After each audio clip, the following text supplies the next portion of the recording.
യേശുവിൽ സ്നേഹം നിറഞ്ഞ പ്രിയ സഹോദരി സഹോദരന്മാരെ, നന്മയുടെയും ദൈവിക അനുഗ്രഹങ്ങളുടെയും ഒരു പുതിയ ഞായറിലേക്ക് നിങ്ങളെ ഏവരെയും ഹൃദ്യമായി സ്വാഗതം ചെയ്യുകയാണ്.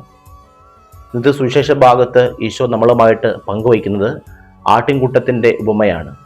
ഈ ഉപമയിലൂടെ നല്ല ഇടയൻ്റെ ഒരു മുഖമാണ് ഈശോ നമുക്ക് മുൻപിൽ വരച്ചു കാട്ടുന്നത്. ഈശോയെ നമ്മൾ നല്ല ഇടയനെന്ന് വിളിക്കുമ്പോഴും ഇന്നത്തെ സുവിശേഷ ഭാഗം നമ്മളോട് സംസാരിക്കേണ്ടുന്നത് ഒരു മനുഷ്യൻ എന്ന നിലയിൽ, ഈ ലോകത്ത് ജീവിക്കുന്ന ഒരു വ്യക്തി എന്ന നിലയിൽ എന്നിലും നിങ്ങളിലും ഉണ്ടായിരിക്കേണ്ട ഒരു ഇടയ ദൗത്യമുണ്ട്. ഒരു അപ്പൻ എന്ന നിലയിൽ, ഒരു അമ്മ എന്ന നിലയിൽ, മക്കൾ എന്ന നിലയിൽ നമുക്കുണ്ടായിരിക്കേണ്ട ചില ഇടയ ദൗത്യങ്ങളിലേക്കാണ് ഈശോനാഥൻ നമ്മളെ ഇന്ന് കൊണ്ടെത്തിക്കുക.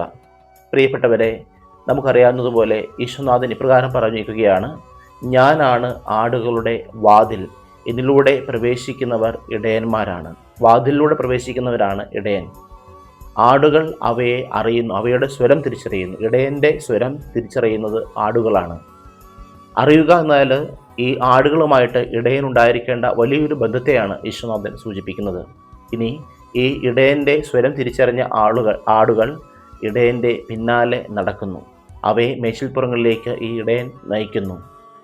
വീണ്ടും ഇടയനുണ്ടായിരിക്കേണ്ട മറ്റു ക്വാളിറ്റിയാണ് ആടുകൾക്ക് വേണ്ടി ജീവൻ അർപ്പിക്കുക, അവയ്ക്ക് നിത്യജീവൻ നൽകുക എന്നൊക്കെയുള്ള മറ്റു ഘടകങ്ങൾ. പ്രിയപ്പെട്ടവരെ, ഒരു കുടുംബത്തിൽ അപ്പന് അമ്മയെയും അല്ലെങ്കിൽ ഭാര്യയെയും മക്കളെയും തിരിച്ചറിയുവാനായിട്ട് കഴിയുന്നുണ്ടോ? മക്കൾക്ക് മാതാപിതാക്കളെ, അവരുടെ സ്വരം തിരിച്ചറിയുവാനായിട്ട് കഴിയുന്നുണ്ടോ? ഇന്നത്തെ കാലഘട്ടം എടുത്ത് നോക്കിക്കഴിഞ്ഞാൽ പത്രമാധ്യമങ്ങളിലൊക്കെ മറ്റുള്ളവരെ തിരിച്ചറിയുവാൻ പറ്റാത്ത ഒരു അവസ്ഥയിൽ ജീവിക്കുന്ന ഒരു ലോകത്താണ് നമ്മളിന്ന് ജീവിക്കുന്നത്. പരസ്പരം തിരിച്ചറിയുവാൻ പറ്റുന്നില്ല, പരസ്പരം സ്വരങ്ങൾ മനസ്സിലാക്കുവാനായിട്ട് പറ്റുന്നില്ല, ആരെയാണ് അനുഗമിക്കേണ്ടത് എന്ന് മനസ്സിലാക്കുവാനായിട്ട് കഴിയുന്നില്ല.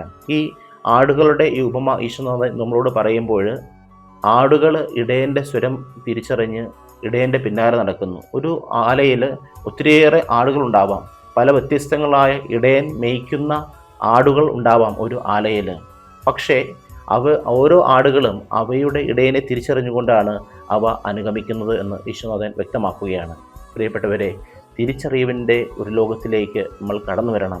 തിരിച്ചറിവിൻ്റെ, പരസ്പര ബന്ധത്തിൻ്റെ, പരസ്പര ഐക്യത്തിൻ്റെ ഒരു നല്ല ലോകം കെട്ടിപ്പടുക്കുവാനായിട്ട് എനിക്കും നിങ്ങൾക്കും കഴിയണം. അത് നമ്മുടെ കുടുംബത്തിൽ നിന്ന് വേണം അത് തുടങ്ങുവാനായിട്ട്. കാരണം ഞാൻ ഒരു നല്ല ഇടയനായി മാറുമ്പോൾ എൻ്റെ കൂടെയുള്ള ആടുകൾ, എൻ്റെ ഭാര്യയാവട്ടെ, എൻ്റെ ഭർത്താവട്ടെ, എൻ്റെ മക്കളാവട്ടെ, എൻ്റെ മാതാപിതാക്കളാകട്ടെ, എൻ്റെ സ്വരം തിരിച്ചറിയുമ്പോൾ തീർച്ചയായിട്ടും അവ എന്നെ അനുഗമിക്കും. അവയെ നല്ല മേച്ചിൽപ്പുറങ്ങളിലേക്ക് നയിക്കുവാനായിട്ട്, നന്മയിലേക്ക് നയിക്കുവാനായിട്ട്, സ്നേഹത്തിലേക്ക് നയിക്കുവാനായിട്ട് നമുക്ക് കഴിയുമ്പോഴാണ് നമ്മുടെ ഇടയ ദൗത്യം അതിൻ്റെ പൂർണ്ണതയിൽ എത്തപ്പെടുന്നത്.